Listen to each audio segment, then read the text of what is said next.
दोस्तों, सुनीता जैसे ही नींद से उठती है तो वह सुनती है कि बाहर से किसी के चीखने की चिल्लाने की आवाज आ रही है, जैसे बहुत सारे लोग किसी को मार पीट रहे हों। जब वो नीचे आती है और देखती है तो हैरान रह जाती है। उसके मम्मी पापा वहाँ पर खड़े हैं और 6-7 लोग राहुल को एक पिलर से बांधकर लातों से घूंसों से मार रहे हैं। मतलब जिसको जो मिलता था उससे राहुल को पीट रहे हैं। राहुल दर्द के मारे चीख रहा है, चिल्ला रहा है, उन लोगों से गुहार लगा रहा है कि मुझे छोड़ दो, मुझे जाने दो, लेकिन उसकी आवाज सुनने वाला वहाँ कोई नहीं है। सुनीता झटपट दौड़कर नीचे आती है और सबके पैर पकड़ने लगती है। कभी अपने भैया के पैरों को पकड़ती है तो कभी अपने चाचा के पैरों को पकड़ती है। बोलती है, इसे छोड़ दो भैया, छोड़ दो चाचा, इसको जाने दो, इसको आप लोग क्यों मार रहे हो। लेकिन कोई भी सुनीता की बात नहीं सुनता। जब उसका भाई बिजली के तार से राहुल की कमर पर जोर से मारता है और राहुल दर्द से बिलबिलाता उठता है और जोर जोर से चिल्लाता है कि मुझे छोड़ दो, यहाँ से जाने दो। अब ये सब देखकर सुनीता के सब्र का बांध टूट जाता है। वह दौड़कर अपने पापा के कमरे में जाती है और उनका पिस्तौल लेकर आ जाती है।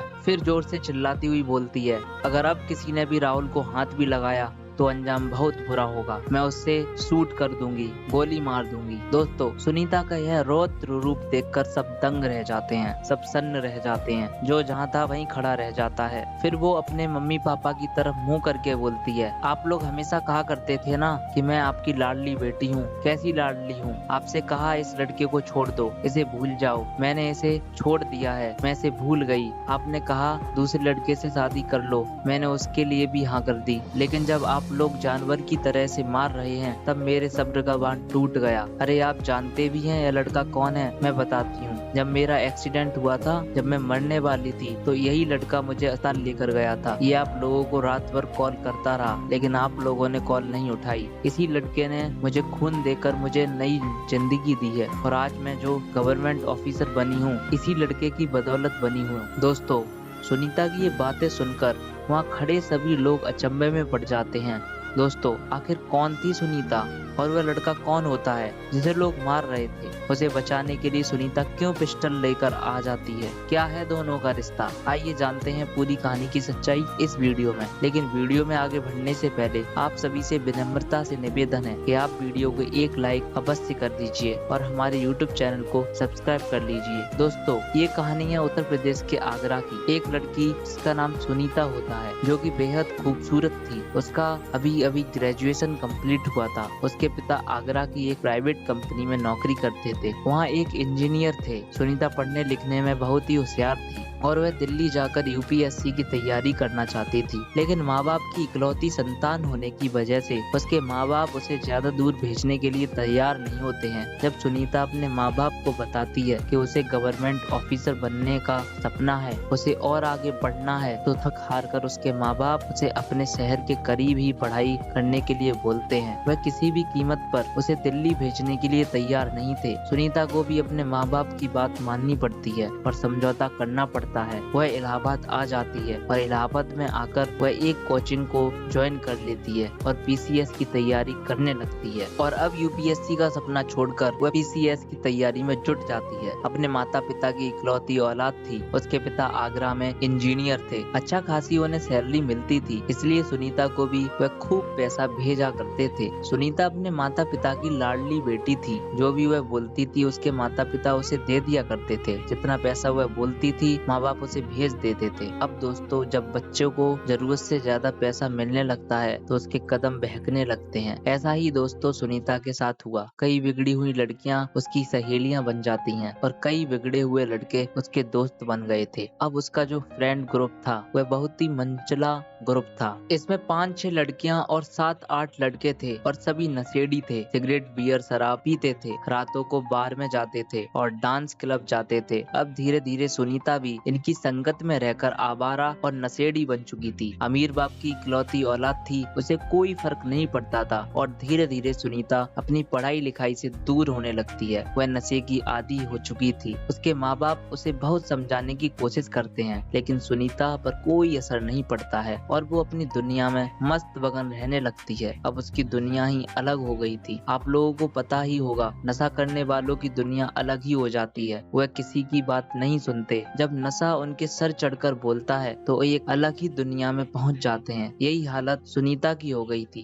दोस्तों, एक बार रात को 11 बजे वह बियर बार से पार्टी करके आ रही थी। कई सहेलियां उसके साथ भी थीं। सभी अपने अपने घर चली जाती हैं। सुनीता भी अपने लड़खड़ाते कदमों से अपने हॉस्टल की तरफ जा रही थी। तभी उसे एक कार जोरदार टक्कर मारकर निकल जाती है। टक्कर बहुत ही जोरदार होती है, जिससे सुनीता सड़क पर बने डिवाइडर से जाकर टकरा जाती है। अब डिवाइडर से उसका सिर बहुत जोर से टकरा जाता है। उसका सिर फट जाता है। बहुत ज्यादा खून निकलने लगता है। सुनीता चीखने चिल्लाने लगती है। रात का समय था। दोस्तों, कोई भी वहाँ नहीं होता है। उसी वक्त एक रिक्शा वाला वहाँ से गुजर रहा था। जब वह देखता है लड़की की हालत बहुत ज्यादा खराब है और उसका बहुत खून बह चुका है, तो वह रुक जाता है। फिर उसे उठाता है, लेकिन सुनीता को कोई होश नहीं था। सुनीता उससे बस इतना ही कह पाती है कि मैं अपने माँ बाप की इकलौती संतान हूँ, बहुत ही लाडली बेटी हूँ। मैं मर जाऊंगी तो उनका क्या होगा, प्लीज मुझे बचा लो। जब राहुल यह बात सुनता है, दोस्तों, उस रिक्शा वाले का नाम राहुल होता है। वह यूपी बरेली का रहने वाला था। इलाहाबाद में आकर वह पढ़ाई कर रहा था और पार्ट टाइम रिक्शा चलाता था और अपनी पढ़ाई भी करता था। सुनीता के सिर से बहुत ज्यादा खून बह रहा था। उसको देखकर राहुल घबरा जाता है और उसे छोड़कर वहाँ से निकलने की सोचता है, क्योंकि वह डर रहा था कि अगर इसे कुछ हो गया तो पुलिस मुझे ही पकड़ेगी और मुझसे पूछताछ करेगी। फिर मैं बुरी तरह से फंस जाऊंगा, क्योंकि राहुल बहुत ही गरीब परिवार से था। वह रिक्शा चलाकर अपने माता पिता की भी मदद करता था और अपनी पढ़ाई भी कर रहा था। वह अपने मन ही मन में सोचता है कि मैं इस लफड़े में नहीं उलझना चाहता, और फिर राहुल वहाँ से निकल जाता है। लेकिन जैसे जैसे वह दूर होता जाता है, दोस्तों, सुनीता की कही एक एक बात उसके जहन में घूमने लगती है कि मैं अपने माँ बाप की इकलौती संतान हूँ, बहुत ही लाडली हूँ। मेरे बिना मेरे माँ बाप जिंदा नहीं रहेंगे, मुझे बचा लो। अब राहुल से रहा नहीं जाता। वह रिक्शा को वापस घुमाता है, सुनीता के पास आता है, उसे देखता है। तब तक सुनीता बेहोश हो चुकी है। उसे उठाता है, रिक्शे में डालता है और अस्पताल ले जाता है और अस्पताल में भर्ती करा देता है। डॉक्टर उससे बोलते हैं कि ये कुछ दवाइयाँ ले आओ। राहुल तुरंत जाकर दवाइयाँ लेकर आता है और उस लड़की के पास से जो सामान मिला था उसमें एक मोबाइल था जो टूट गया था और एक पर्स भी था। उसने पर्स को खंगाला तो 2-3 नंबर मिलते हैं। उन नंबर को बार बार ट्राई करता है कि शायद कोई उठा ले और इसके घर वाले आ जाएं, कोई जान पहचान वाला आ जाए ताकि मेरी जान छूटे और मैं यहाँ से निश्चित चला जाऊं। लेकिन फोन कोई नहीं उठाता है। फिर थोड़ी देर बाद डॉक्टर आते हैं और राहुल से बोलते हैं इस लड़की का खून बहुत ज्यादा लॉस हो गया है, इनकी हालत बहुत ही नाजुक है, इन्हें खून चढ़ाना पड़ेगा। फिर डॉक्टर बोलते हैं कि आप एक बोतल खून का बंदोबस्त तुरंत कीजिए। राहुल के पास इतने पैसे भी नहीं थे कि वह ब्लड बैंक से ब्लड खरीद सके। वो डॉक्टर से बोलता है कि सर, आप मेरा ही खून ले लीजिए। डॉक्टर उसे लेकर जाते हैं और ब्लड बैंक के थ्रू उसका खून ट्रांसफर करवाते हैं। फिर वह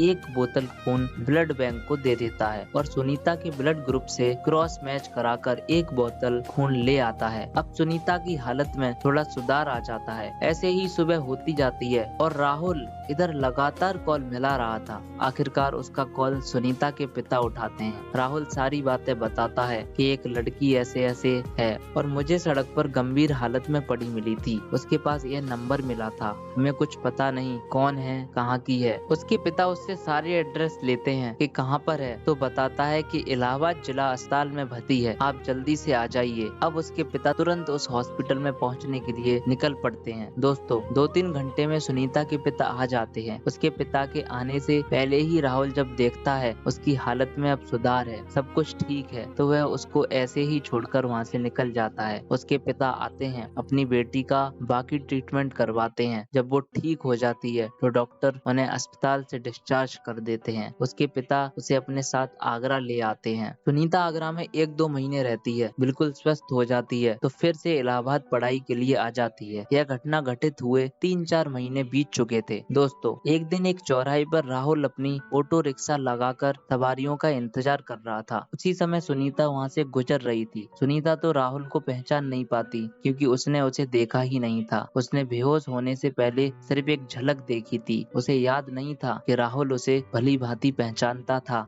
क्योंकि उसने उसकी बहुत देखभाल की थी। उसे उठाकर अस्पताल ले गया था, उसको खून दिया था, इसलिए उसका चेहरा उसके दिल में बस गया था। जैसे ही वह सुनीता को जाते हुए देखता है, राहुल दौड़कर उसके पास आ जाता है और बोलता है, मैडम आप कैसी हो? अब यह बात सुनकर सुनीता हैरान रह जाती है और पूछती है कि तुम कौन हो और तुम मुझसे क्यों पूछ रहे हो मैं कैसी हूँ?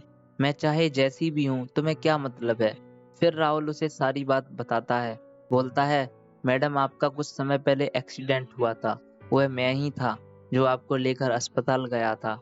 वह लड़का मैं ही था जिसने आपको ब्लड देकर आपकी जान बचाई थी। जब यह बात सुनीता सुनती है तो बहुत ही शर्मिंदा होती है। उससे माफी मांगने लगती है और बोलती है, मुझे माफ कर दो, मुझे नहीं पता था वो शख्स आप ही हो। मैं तो बहुत दिन से तलाश कर रही थी, लेकिन मेरे पास कोई अता पता नहीं था। मैं आपको कैसे ढूंढती। दोस्तों, उसकी बातों से सुनीता बहुत ही इम्प्रेस होती है। फिर सुनीता और राहुल घंटों वहाँ बैठकर बातें करते हैं। सुनीता अपने बारे में पूरी बात बताती है। राहुल भी अपने बारे में पूरी बात बताता है कि मैं बरेली से हूँ, मैं बहुत गरीब घर से हूँ, मेरे पापा मजदूरी करते हैं, मुझे पढ़ाने में सक्षम नहीं थे तो मैं बरेली से इलाहाबाद आ गया। यहाँ ऑटो रिक्शा चलाता हूँ और जो कमाई होती है अपने घर भी भेजता हूँ और अपना खर्चा भी मैनेज करता हूँ, साथ ही पढ़ाई भी कर रहा हूँ। यह सुनकर सुनीता बहुत खुश होती है। सुनीता फिर अपने बारे में बताती है कि मेरा घर आगरा में है, मेरे पिता एक प्राइवेट कंपनी में इंजीनियर हैं, मैं यहाँ पढ़ाई करती हूँ और यूपीएससी की तैयारी करती हूँ। फिर दोनों एक दूसरे का नंबर लेते हैं। सुनीता बहुत इम्प्रेस हुई थी क्योंकि राहुल ने उसको एक नई जिंदगी दी थी।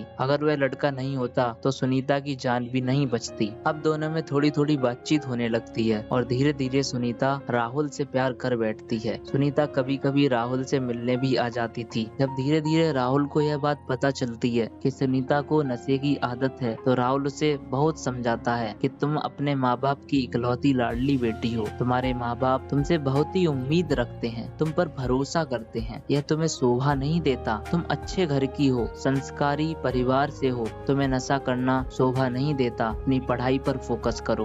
तुम्हारे माँ बाप ने बड़े ही शौक से बहुत ही उम्मीद लगाकर तुम्हें पढ़ने के लिए यहाँ भेजा है। तुम पढ़ाई करो और अपने सपनों को साकार बनाओ। माँ बाप को धोखा मत दो, उनके साथ गद्दारी मत करो। राहुल की एक एक बात सुनीता के दिल पर असर करती है। उसे बहुत ही अच्छा महसूस होने लगता है। वह राहुल से मन ही मन प्यार करने लगी थी। अब धीरे धीरे सुनीता की सारी नशे वाली आदतें छूटने लगती हैं। अब वह आम लड़की बन चुकी थी। अब उसके जीवन में बस दो ही काम रह गए थे, एक राहुल को प्यार करना और दूसरा अपनी पढ़ाई करना। दोस्तों, एक दिन सुनीता फैसला करती है कि वह आज अपने प्यार का इजहार राहुल से कर देगी, लेकिन फिर कुछ सोच कर रुक जाती है क्योंकि एक दो महीने बाद ही उसका यूपी पीसीएस का एग्जाम था। वह मन ही मन सोच रही थी कि पीसीएस का एग्जाम होने के बाद मैं राहुल से प्यार का इजहार करूंगी। दोस्तों, वह दिन भी आता है जब एग्जाम होता है। एग्जाम उसका बहुत ही अच्छा होता है। उसके बाद वह राहुल को बुलाती है और अपने प्यार का इजहार करती है। कहती है कि राहुल, मैं तुमसे प्यार करती हूँ, बहुत ही ज्यादा प्यार करती हूँ। तुम जब से मेरी जिंदगी में आई हो तब से मेरी जिंदगी में बाहर आ गई है। अगर तुम ना होते तो मैं जिंदा भी ना रहती और आज मैं इस लायक भी नहीं बन पाती,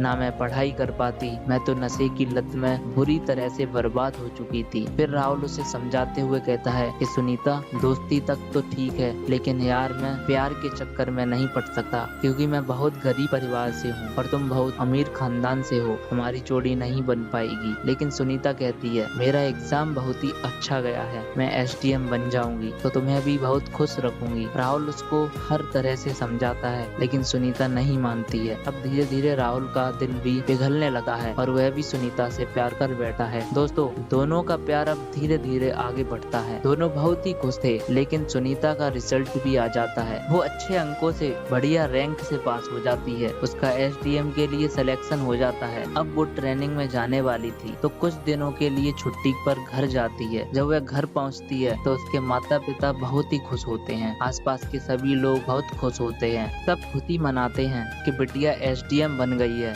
अब वह ट्रेनिंग में जाएगी। उसके माता पिता बोलते हैं, बेटी तुम्हारे लिए मैंने एक रिश्ता देख रखा है, तुम लड़के का फोटो देख लो, अगर तुम्हें लड़का पसंद आ जाए तो हाँ बोलो। यह सुनकर एकदम से काजल के पैरों तले जमीन खिसक जाती है। वो अपने पिता से बोलती है, पिताजी, मैं किसी लड़के से प्यार करती हूँ, मैं उससे शादी करूंगी। उसके पिता खुशी खुशी बोलते हैं, ठीक है बेटी, तुम जिससे प्यार करती हो तुम उसी से शादी करना, लेकिन उसके बारे में हमें बताओ, लड़का क्या करता है, कौन सी जाति का है, कहाँ का रहने रहने वाला है। सारा बायोडाटा पूछने लगते हैं। जब सुनीता उन्हें यह बताती है कि वह लड़का रिक्शा चलाता है तो उसके पिता आग बबूला हो जाते हैं और बोलते हैं, तुम क्या यह चाहती हो कि लोग अगर मुझसे पूछेंगे कि आपका दामाद क्या करता है तो मैं क्या बोलूंगा, रिक्शा चलाता है? क्यों? तुम हमारी पटतुली हो, तुम मेरी इकलौती लड़की हो, लाडली बेटी हो। इसका ये मतलब नहीं कि तुम कुछ भी फैसला करोगी। लोग मेरी बहुत इज्जत करते हैं यहाँ पर। मैं एक इंजीनियर हूँ और मेरा दामाद रिक्शा वाला, ये कभी नहीं हो सकता। सुनीता उन्हें बहुत समझाने की कोशिश करती है लेकिन उसके पिता नहीं मानते हैं। जब सुनीता भी अपनी जिद पर अड़ जाती है और अपने पिता से बोलती है कि मैं शादी करूंगी तो सिर्फ राहुल से ही करूंगी, तो उसके पिता अपने कमरे में जाते हैं और अपना लाइसेंसी पिस्तौल निकाल कर ले आते हैं और सुनीता के हाथों में थमा देते हैं। बोलते हैं, ठीक है बेटी, तुम अपनी मनमानी कर लो, लेकिन उससे पहले तुम्हें एक काम करना पड़ेगा। मुझे और अपनी मम्मी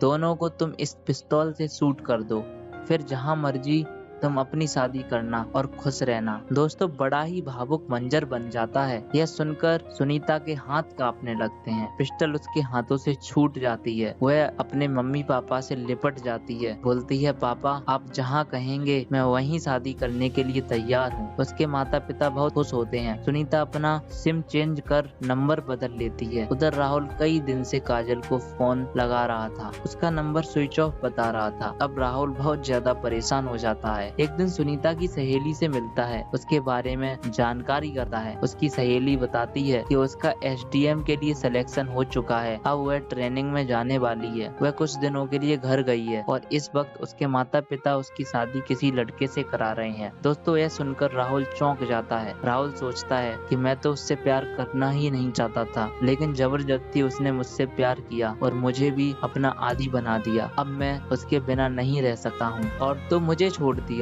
वह धोखेबाज है। सुनीता की सहेली से राहुल उसके घर का पता लेता है और आगरा चला जाता है। आगरा में उसके घर ही पहुंच जाता है। उसके घर में दोस्तों उसकी शादी की तैयारियां चल रही थी। बहुत सारे मेहमान आए हुए थे। वो उनके घर के आंगन में जाकर जोर जोर से चीखने चिल्लाने लगता है। बोलता है, सुनीता तुम कहाँ हो? जब सुनीता को यह आवाज जानी पहचानी सुनाई पड़ती है तो नीचे उतर कर आती है। तब तक सुनीता के पिता आ जाते हैं। बोलते हैं कि तुम कौन हो? वह लड़का बोलता है कि मैं सुनीता से प्यार करता हूँ, मैं उससे शादी करूंगा। उसके पिता बोलते हैं, तुम्हारी भलाई इसी में है, तुम चुपचाप यहाँ से चले जाओ। वह लड़का बोलता है, अगर यही बात सुनीता मुझे बोल देगी कि तुम यहाँ से चले जाओ तो मैं चला जाऊंगा। उसके पिता सुनीता को आवाज लगाते हैं। सुनीता नीचे उतर आती है और अपने दिल पर पत्थर रखकर बोलती है, मैं तुम्हें नहीं जानती हूँ, तुम कौन हो? मैं तुम्हें नहीं पहचानती हूँ, मैं तुम्हें पहचानती तक नहीं हूँ। यह कहकर वह रोते हुए अपने कमरे में भाग जाती है और रोते रोते वह बेहोश हो जाती है। दोस्तों, इधर उसके पिता और भाई लोग थे। बोलते हैं कि हो गई तुम्हारी तसल्ली, सुन लिया ना हमारी बेटी ने क्या कहा है? अब तुम्हें जानती भी नहीं, पहचानती भी नहीं। तुम आखिर मेरे घर के रंग में भंग करना चाहते थे, हमारी बेइज्जती करना चाहते थे। अब तुम्हें इसका सबक सिखाता हूँ। यह कहकर दोस्तों 6-7 लोग मिलकर राहुल को पकड़ लेते हैं। उसे एक पिलर से बांध देते हैं और बांधने के बाद दोस्तों उसे बहुत ही बुरी तरह से मारते हैं। कोई लातों से मार रहा था, कोई चप्पल से मार रहा था, कोई जूतों से मार रहा था। एक बंदे को तो वहाँ तार मिलता है तो तार उठाकर उसे पीटने लगता है। अब दोस्तों आप समझ रहे होंगे कि बिजली के तार से कितनी चोट आई होगी। दोस्तों, जहाँ भी तार पड़ता था वह चीखने चिल्लाने लगता था, दया की भीख मांगने लगता है कि मुझे छोड़ दो, बस मुझे जाने दो। लेकिन किसी को भी उस पर तरस नहीं आता। दोस्तों, और ज्यादा उसे मारते जाते हैं। राहुल जोर जोर से चीख रहा था। कभी कभी सुनीता को भद्दी भद्दी बातें भी बोल रहा था। कह रहा था, सुनीता मैंने पहले ही बोला था कि मैं तुमसे प्यार नहीं करना चाहता। तुम अमीर घर की हो, मैं गरीब घर का हूँ, लेकिन तुमने जबरदस्ती मुझसे प्यार किया और आज मेरी यह हालत हो गई है। भगवान तुम्हें कभी माफ नहीं करेगा। यह बोलता जा रहा था और दोस्तों चीखता भी जा रहा था। जब उसकी चीख सुनीता के कानों में पड़ती है, वह बेहोशी से अचानक उठ जाती है।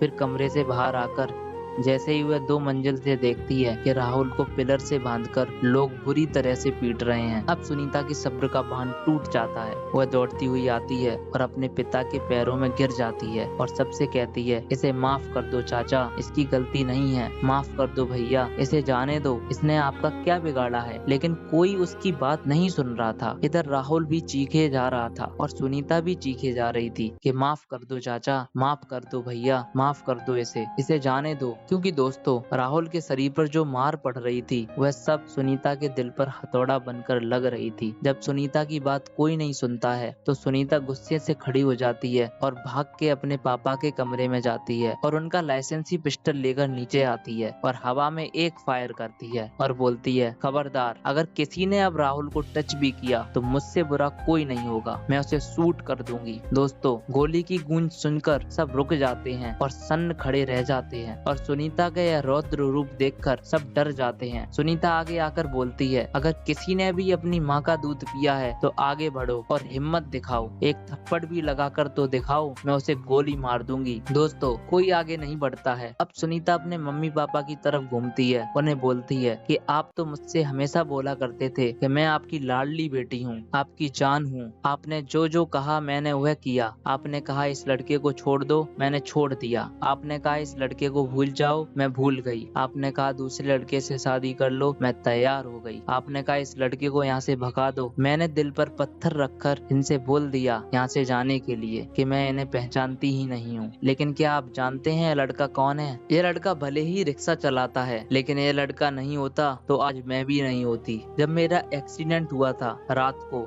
मेरा सर फट गया था, मैं मर रही थी, कोई मुझे बचाने वाला नहीं था वहाँ, और मैं वहाँ कुछ देर और पड़ी रहती तो मर गई होती। यही लड़का मुझे अस्पताल लेकर गया। फिर आप लोगों को कई बार कॉल किया लेकिन आप लोग मजे से सो रहे थे, आप लोगों ने कॉल तक नहीं उठाई थी उस दिन। उसके बाद मुझे खून की कमी पड़ गई थी, इस लड़के ने अपना खून देकर मेरी जान बचाई और आज मैं जो ऑफिसर बनी हूँ, आज मैं जिंदा हूँ, इसी लड़के की बदौलत हूँ। मैं तो नशे की गिरफ्त में आ गई थी, मैं एक नशेड़ी बन चुकी थी, मेरी संगत खराब हो गई थी। इसी लड़के ने मुझे प्यार का वास्ता देकर मुझे मेरा जीवन लौटाया है, मुझे नशे से मुक्ति दिलाई है और आज आप इसे बोलते हैं कि मैं इसे छोड़ दूं। उल्टा आप इसे ऐसे पीट रहे हो जैसे इन्होंने कोई गुनाह कर दिया हो। और इन्होंने क्या गुनाह किया है? यही गुनाह किया है, इन्होंने मुझे नई जिंदगी दे दी। दोस्तों यह बात सुनकर सब हैरान रह जाते हैं। उसके माता पिता की आंखों से आंसू बहने लगते हैं। वे आगे बढ़ते हैं और राहुल जो कि बंधा हुआ था उसे खोल देते हैं और उसे गले से लगा लेते हैं। बोलते हैं, बेटा हमें माफ कर दो, हमें नहीं मालूम था तुम्हारे बारे में, तुम्हें पहले बताना चाहिए था। उसकी माँ भी आ जाती है, सुनीता और राहुल को